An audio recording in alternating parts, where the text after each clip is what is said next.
Moi, je vais vous parler de l'intérêt du traitement moteur dans les maladies à corps de Lévy.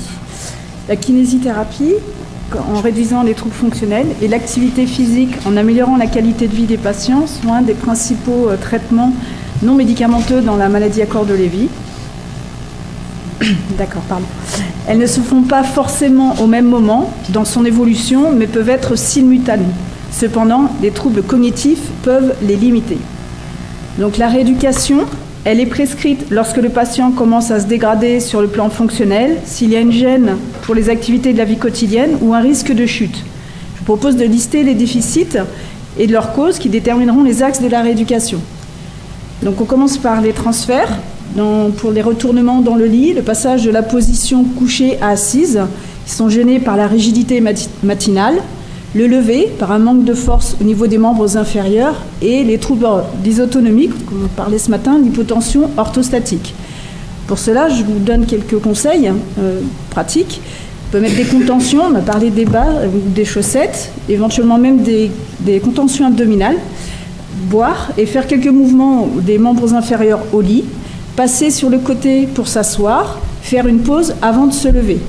Ensuite, sur l'équilibre, on peut avoir deux problèmes. La rétropulsion ou astasie par altération des réflexes posturaux et rigidité axiale, et des déséquilibres ou ataxie par altération des anticipations posturales et un manque de gestion des déstabilisations intrinsèques, c'est-à-dire un déficit de coordination entre la posture et le mouvement. Ensuite, la marche, où tous les paramètres de la marche sont diminués, la hauteur, la longueur, la fréquence du pas, et par manque de force des membres inférieurs et d'amplitude articulaire. Ensuite, on a une diminution de la vitesse du pas, un passage sur un mode volontaire par altération de la double tâche due aux troubles cognitifs. Il y a aussi la présence de freezing, comme on parlait ce matin, une absence d'une diminution de la progression des pieds, voire même un trouble d'initiation du pas. Les risques de chute sont un ensemble une association entre rétropulsion, hypotension et ataxie. Pour cela, on évaluera la nécessité, voire la bonne utilisation des aides techniques, les relators, CAM, et on vérifiera le relevé du sol, savoir s'il est acquis, s'il est efficace. Sur les troubles de déglutition, nous on verra le versant respiratoire, c'est-à-dire qu'on vérifiera l'efficacité de l'atout et les volumes respiratoires, savoir s'ils sont de bonne capacité pour prévenir les risques d'encombrement. Qu'est-ce qu'on propose? En pratique, on fait une à deux séances par semaine, en cabinet idéalement, sinon à domicile quand la personne est trop dégradée. Les objectifs sont de récupérer les déficiences, réduisant les capacités fonctionnelles et l'autonomie du patient à domicile. J'ai regardé un peu la littérature, mais sur la maladie de corps de Lévy, c'est un peu compliqué. J'ai trouvé deux articles, une étude pilote faite en Australie en 2019 et une revue systématique sur l'effet de l'exercice sur les patients atteints de MCL, qui sont des programmes d'entraînement, d'exercice de capacité fonctionnelle, type transfert, équilibre, et du renforcement musculaire. Mais les résultats sont peu probants parce que pas significatifs en fait. Ils sont pas validés parce que c'est pas assez important. Pourtant, il y avait des exemples intéressants, comme vous pouvez voir. Donc, des exemples sur l'équilibre statique et dynamique. Là, il marche sur un fil, sur le relevé du sol, enfin les relevés, pardon, tout simplement. Et puis là, c'est plutôt des renforcements musculaires, ici sur les membres supérieurs et là, les membres inférieurs. Et on peut d'ailleurs s'en inspirer sur la pratique en kiné. D'ailleurs, qu'est-ce qu'on fait? On renforce les automatismes moteurs, les transferts, les capacités au demi-tour. On travaille donc l'équilibre statique, dynamique, avec les déstabilisations intrinsèques, celles du corps, et extrinsèques de l'environnement. On travaille la marche sur tapis de marche avec éventuellement une suspension s'il y a des troubles d'équilibre pour travailler donc les paramètres, la stature, la posture debout et l'endurance. On travaillera aussi le relevé du sol pour préserver les séquences motrices afin d'éviter les longues stations au sol, si jamais ça arrive. Le renforcement musculaire en aérobie et en résistance progressive pour surtout travailler la puissance musculaire. Le plus important est donc de maintenir l'autonomie du patient le plus longtemps possible. Donc la rééducation est importante quand il y a altération des capacités, mais on peut la prévenir, voire la retarder, en pratiquant de l'activité physique. Quelle est sa définition? L'OMS la décrit comme tout mouvement corporel produit par les muscles squelettiques, entraînant une dépense d'énergie supérieure à celle de repos. Elle inclut toutes les activités de la vie quotidienne et tout type de déplacement. Les recommandations, c'est 150 à 300 minutes, entre 2h30 et 5h d'activité en endurance d'intensité modérée et la moitié en intensité soutenue, plus des renforcements musculaires en intensité modérée ou soutenue, et pour les adultes de plus de 65 ans, des exercices fonctionnels pour limiter les risques de chute. En résumé, c'est 30 minutes d'activité d'intensité modérée en continu qui sont préconisées. Je rappelle, l'intensité modérée, c'est pouvoir faire une activité physique tout en pouvant échanger des mots avec un partenaire. C'est-à-dire qu'on est fatigué à cause de l'activité, mais pas essoufflé. Ça, c'est la limite. Alors, qu'est-ce qu'apporte l'activité physique? Plein de choses. Je vous ai mis une liste un peu exhaustive. Elle réduit la sarcopénie, c'est-à-dire que le manque de force et de puissance des muscles liés au vieillissement. Elle contribue au lien social, à l'estime de soi. Plus généralement, elle prévient les maladies cardiovasculaires, respiratoires, le diabète et le cancer, et elle améliore globalement la qualité de vie. Donc, quels exemples on peut donner?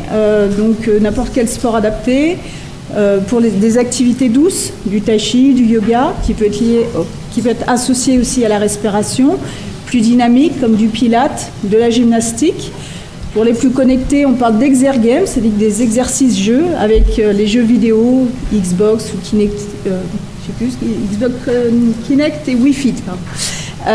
Et plus simplement, ce qu'on trouve plus facilement, le motomède ou du vélo d'appartement, devant lequel on peut regarder une série ou des menus défilants plus motivants qu'un mur. Dans l'eau, aquagym, aquabike. Et puis on peut aussi y associer avec des visites culturelles, visites de jardin ou de zoo, pour stimuler un petit peu la marche, donner un intérêt. Comment on l'a choisie, cette activité physique, et comment on la met en place? Elle doit plaire, elle doit surtout être régulière et facile à mettre en place. De la marche quotidienne peut suffire. Elle peut être aidée par un kiné, surtout s'il y a un déconditionnement, et pour donner envie, avec un enseignant en activité physique adaptée, dont c'est la spécialité. Elle peut se faire en groupe, donc dans des clubs de sport physique adapté ou des sports santé. Elle peut se faire qu'avec les dents ou seule à domicile si c'est plus simple. Sachez que depuis 2016, il y a de l'activité physique qui est prescrite sur ordonnance par n'importe quel médecin traitant ou neurologue. Dans ce cas-là, il y a un bilan qui est fait soit par un kiné, soit par un prof APA. Et le patient est orienté vers une activité adaptée pour lui et qu'il aura choisi. Le plus important, c'est la régularité pour qu'il puisse entretenir sa mobilité. Malgré tout, il peut, par ses troubles psychocomportementaux, l'arrêter, cette activité. Et du coup, ça devient compliqué. Enfin, il n'a plus envie d'y aller. Donc, dû aux fluctuations d'humeur, voilà, et de comportement, pardon. Donc, sachez que le kiné, il a une approche psycho-éducative qui ne se substitue pas à sa technique, mais l'accompagne. Donc, il adapte ses exercices, il simplifie les consignes, il est à l'écoute et il ramène le patient à la réalité. Il faut savoir être ferme pour que le patient ne se mette pas en danger, adopter des stratégies avec des indissages, rester calme en toutes circonstances, et savoir arrêter une situation qui n'est plus maîtrisée pour après la recommencer en sécurité. Notre objectif est d'apprendre aux patients les comportements les plus adaptés et de faire avec la maladie. Je vous laisse la parole à Mme Deborah Levitsky-Létinois, psychomotricienne, qui va vous dire plus dans ce domaine. Merci de votre attention.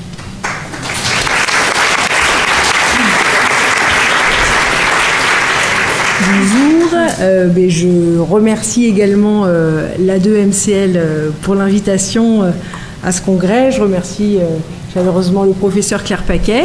Et l'idée, en effet, c'est de vous présenter la psychomotricité, d'autant qu'a priori c'est la première année que la psychomotricité est représentée dans le congrès de l'A2MCL. Or, je vais essayer de vous le démontrer là, elle a toute sa place vraiment dans la prise en soin des maladies neuroévolutives en général et en particulier dans les maladies neurocognitives et la maladie à corps de Lévy. Alors, un petit mot d'introduction d'abord en premier lieu sur ce qu'est la psychomotricité. On m'a demandé aussi de revenir sur cette discipline paramédicale qui reste encore obscure, malheureusement, pour certaines personnes en tout cas. Vous verrez que la psychomotricité s'adresse à tous les âges et à toutes les pathologies. On reviendra effectivement sur la possibilité d'une intervention psychomotrice aussi bien à des stades légers qu'à des stades sévères de la maladie à corps de Lévy et en particulier sur l'accompagnement de fin de vie où elle a aussi sa pertinence dans bien sûr la complémentarité avec les autres prises en soins. Alors, la psychomotricité, qu'est-ce que c'est? Donc, c'est une clinique dite holistique, c'est-à-dire qu'on va s'intéresser à l'ensemble des interactions aussi bien cognitives, somatiques et puis psycho-affectives de la personne. C'est une discipline qui est assez récente, mine de rien, puisque le diplôme d'État date des années 1975, donc c'est probablement l'une des disciplines les plus récentes de la famille des rééducateurs, puisqu'on s'inscrit effectivement dans cette spécificité paramédicale. C'est une profession qui est... la prise en soins psychomotrice se fait sur prescription médicale et l'une des particularités, c'est qu'elle n'est pas remboursée par la sécurité sociale. Néanmoins, on retrouve des psychomotriciens, pas uniquement en libéral, mais pas mal dans différentes institutions, à l'hôpital bien sûr, dans les services gériatriques notamment, mais aussi dans les EHPAD et dans les équipes de soins les équipes spécialisées Alzheimer, à domicile, je vais y revenir. Alors, peut-être un mot sur l'historique rapide de la psychomotricité. Deux grands fondateurs qui étaient des neurologues du XXe siècle, qui ont permis l'émergence de cette discipline paramédicale. Donc Henri Wallon, qui a mis notamment en évidence le rôle affectif du muscle chez l'être humain, et ensuite Julian de Ajuriaguera, qui a mis en évidence un certain nombre le lien psychomoteur et les différentes étapes dans le développement de l'être humain et chez l'enfant en particulier. Et puis, tous ces fondements également théoriques de la psychomotricité sont également issus des philosophies orientales comme le bouddhisme et puis le taoïsme, qui rappellent en fait le lien étroit entre le corps et l'esprit. Voilà pour la présentation sur la discipline paramédicale qu'est la psychomotricité. Alors, sur les stades plutôt légers à modérés de la maladie, à corps de Lévy, certains d'entre vous, on en a un petit peu parlé, donc connaissent les équipes spécialisées Alzheimer à domicile. Alors voilà, c'est évidemment dans la patientèle, on reçoit évidemment des personnes atteintes de maladies à corps de Lévy. On est sur une indication de stade léger à modéré, donc avec des MMS situés entre 26 et 16. Alors là, pour le coup, c'est un programme de soins écologiques, donc dans l'environnement de la personne, qui est complètement prise en charge par la sécurité sociale et qui se fait dans une collaboration étroite entre assistants de soins en gérontologie et psychomotriciens, voire également, certaines équipes ont la chance d'avoir à la fois des psychomotriciens et des ergothérapeutes dans leur équipe. Ce programme de soins, il démarre par un bilan de l'autonomie fonctionnelle et décisionnelle de la personne malade, donc en particulier sur les activités de la vie quotidienne, à la fois instrumentales et essentielles, et puis une définition d'un projet de soins individualisé et réalisé dans des actes de la vie quotidienne très simples, mais en même temps qui sont essentiels pour la personne, pour qu'elle reprenne confiance en elle, pour que justement on lutte contre l'apathie et qu'on lutte contre le phénomène morbide de la pathologie.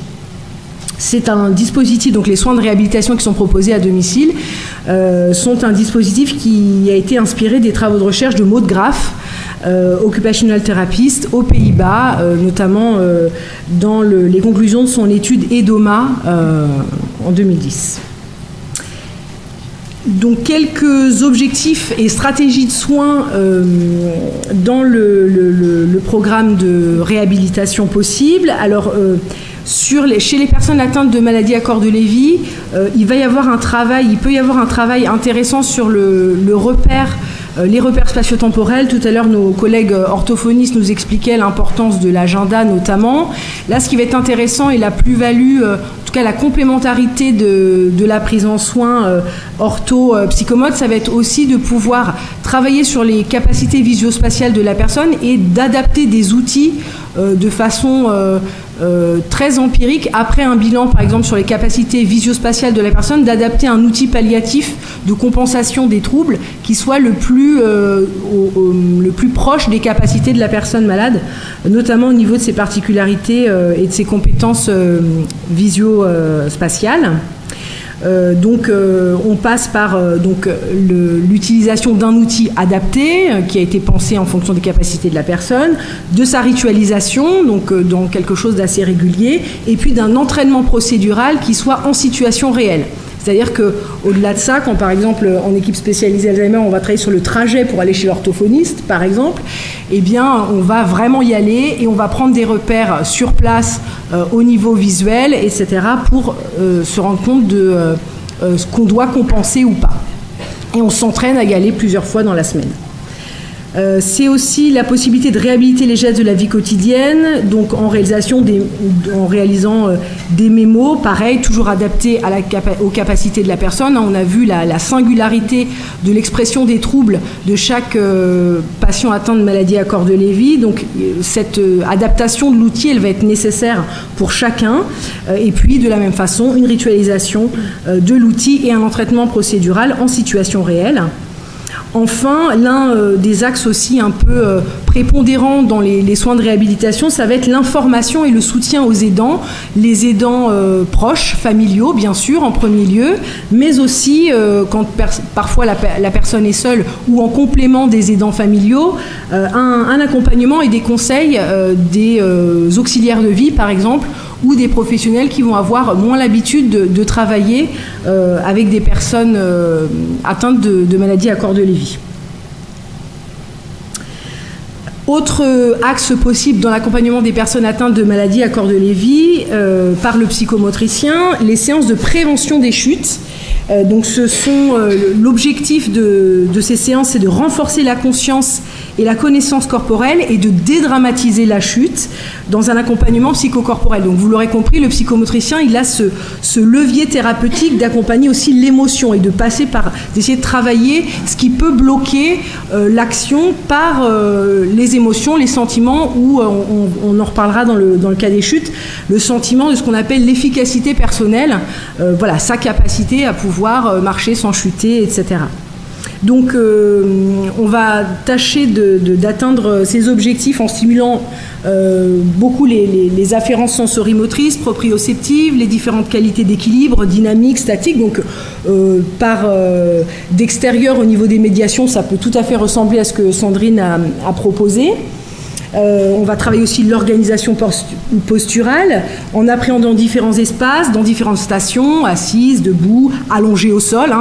J'ai souvenir de pas mal de séances au sol, sur des tapis, on s'allonge, on dédramatise la posture allongée en décubitus dorsal et ensuite on travaille comment on se relève du sol. Les transferts de poids, pour pouvoir mieux vivre la chute le cas échéant. L'idée, c'est aussi de passer par des médiations ludiques, justement, qui vont permettre cette dédramatisation, donc des parcours psychomoteurs, l'utilisation de ballons pilates, par exemple, et des médiations expressives. Il y a eu certaines études, notamment de l'Université de Bourgogne, qui ont montré l'intérêt, par exemple, des danses de salon et du tango en particulier. Ce sont effectivement des médias qui vont permettre de travailler l'équilibre de façon beaucoup plus légère et beaucoup plus fluide, parfois pour certaines personnes, voilà, en duo notamment. Les approches psychosensorielles également, la relaxation activo-passive et des méthodes comme celle de Feldenkrais. Le psychomotricien travaille aussi sur le syndrome post-chute, c'est-à-dire quand là la chute a eu lieu, comment est-ce qu'on va renforcer la confiance en soi de la personne, son sentiment d'efficacité personnelle dont je vous parlais tout à l'heure, pour lutter contre la peur de la chute et permettre la poursuite de l'activité motrice, la poursuite de la marche, en traitant la désadaptation psychomotrice, notamment l'hypertonie spastique et l'altération des automatismes posturaux, en traitant également l'anxiété qui peut être liée à la station debout et au déplacement, et en stimulant la motivation à poursuivre des activités physiques adaptées. Donc ça, c'est aussi une posture thérapeutique très importante, c'est-à-dire que le psychomotricien, il accompagne dans un engagement psychocorporel prégnant lui-même le patient. On le verra aussi sur les prises en soins des stades sévères. Voilà, on est toujours en accompagnement, une sorte de coaching un peu permanent, d'encouragement, de soutien, de façon à ce qu'on soit toujours dans une interactivité qui soit soutenante. Donc on va utiliser dans le traitement du syndrome post-chute le toucher thérapeutique, la relaxation, les exercices d'équilibre dynamique et statique, notamment les techniques d'ancrage au sol et des mises en situation écologique. On a relevé que les situations thérapeutiques plutôt groupales ou en couple avait aussi une efficacité des fois plus marquée parce que ça faisait un facteur motivationnel supplémentaire. Notamment dans le sentiment d'efficacité personnelle, on s'est rendu compte que quand mon copain passait avant moi et qu'effectivement il arrivait à franchir le parcours par exemple, ça me donnait davantage de motivation pour pouvoir le franchir en toute sécurité. Un autre axe possible dans la prise en soins psychomotrice des personnes atteintes de maladies à corps de Lévy, c'est le traitement du syndrome anxio-dépressif. On en a parlé un petit peu ce matin. Il est particulièrement marqué chez les personnes atteintes de maladies à corps de Lévy, peut-être différemment, c'est même certain, des personnes atteintes de maladies d'Alzheimer, du fait donc de perturbations affectives et du fait de la conscience des troubles et des hallucinations, qui sont la conscience des troubles est plus prégnante chez les personnes atteintes de maladies à corps de Lévy, chez les personnes atteintes de maladie d'Alzheimer par exemple. On relève également, alors ça c'est très empirique, c'est observationnel à travers l'expérience, mais on relève qu'effectivement en fonction aussi de la nature des hallucinations, alors quid de l'œuf et de la poule, mais en tout cas en fonction de la nature des hallucinations ou en fonction de l'état émotionnel du patient, il y a une corrélation. Par exemple, effectivement, ça va être beaucoup plus anxiogène et je vais être beaucoup plus tendue si je vois un incendie que si effectivement je vois des fleurs, des petits animaux, etc. Et du coup, l'enjeu, c'est aussi de pouvoir travailler donc un apaisement, une relaxation très régulièrement, de façon à avoir un effet aussi à la fois sur l'anxiété, à la fois sur l'émergence des symptômes psychocomportementaux. Donc pour ça, on utilise des médiations psychosensorielles telles que la relaxation activo-passive en particulier, la respiration abdominale profonde, le toucher thérapeutique qui peuvent abaisser le niveau tonique et du coup le niveau d'anxiété en particulier, et puis un travail toujours de conscience de ce que le patient vit grâce, en particulier quand il est en capacité de critiquer ses hallucinations et ses états aussi toniques liés aux différentes natures des hallucinations. Donc évidemment, ce syndrome anxio-dépressif et le traitement de ce syndrome anxio-dépressif, il se fait en complémentarité des soins psychothérapeutiques et des soins médicamenteux prescrits par les psychiatres, par exemple. Sur le traitement du syndrome anxio-dépressif, il est à noter aussi qu'il peut y avoir un travail, comme je vous le disais tout à l'heure, en couple, dans la relation aidant-aidé, parce qu'on sait qu'effectivement, la maladie et ses conséquences vont avoir un impact sur le lien et sur la relation entre l'aidant et l'aidé. Et effectivement, tous les médiateurs dont on a parlé et cet accompagnement psychomoteur peut se faire aussi en couple pour travailler sur la réadaptation, entre guillemets, de la relation qui peut avoir été distendue ou modifiée avec l'émergence de la maladie. Enfin, je parlerai du traitement psychomoteur des troubles de l'enveloppe corporelle et de ses conséquences dans les stades sévères de la maladie à corps de Lévy. Donc, comme toutes les pathologies neurocognitives au stade sévère, on a une asomatognosie qui est caractéristique, mais qui va être renforcée malheureusement du fait parfois de la baisse drastique de la mobilité quand on a un syndrome parkinsonien qui est très évolué, du défaut d'afférence sensorimotrice quand on est par exemple toujours dans la même position, que ce soit en fauteuil, soit allongé. Et du coup, ces postures prolongées, en fait, où on a peu de transfert, peu de mouvement, vont renforcer l'anxiété et l'angoisse aussi, ce qu'on appelle l'angoisse de morcellement, qui peut apparaître du fait de la somatognosie, mais aussi du fait de ce défaut d'afférence sensorimotrice. Bien sûr, ça va impacter le schéma corporel, jusqu'à aller parfois jusqu'à une altération de l'enveloppe corporelle psychique, ce qui donne effectivement une difficulté pour la personne de se repérer ce qui est à l'intérieur d'elle et à l'extérieur, et ce qui peut être extrêmement angoissant. Donc la prise en soin vise l'amoindrissement en fait de cette angoisse de morcellement par un traitement très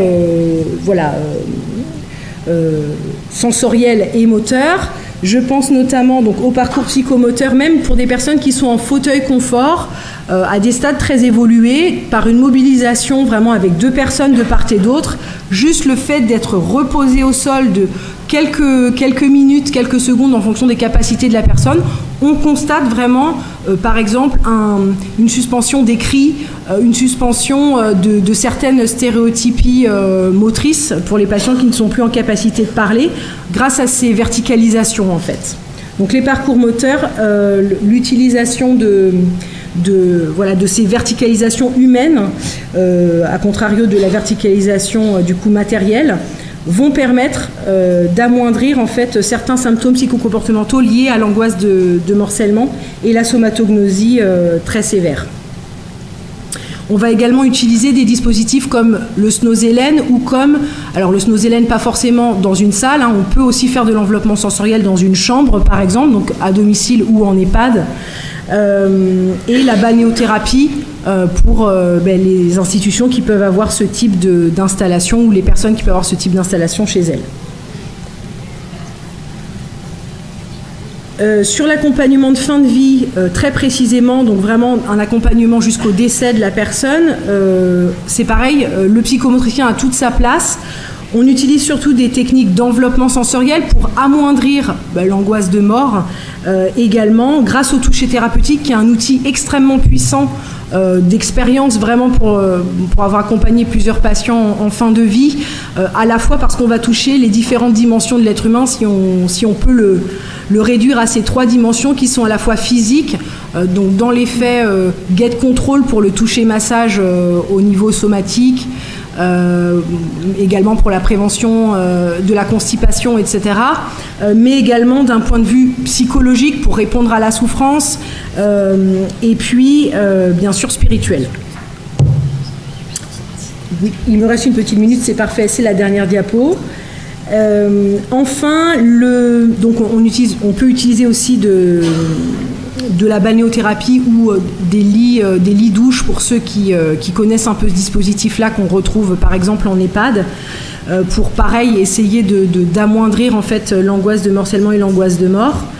Et puis le dernier rôle du psychomotricien en fait en établissement en établissement ou à domicile pour accompagner la personne en fin de vie, c'est vraiment l'adaptation sensorimotrice sensorielle, en tout cas de l'adaptation de l'environnement matériel et humain.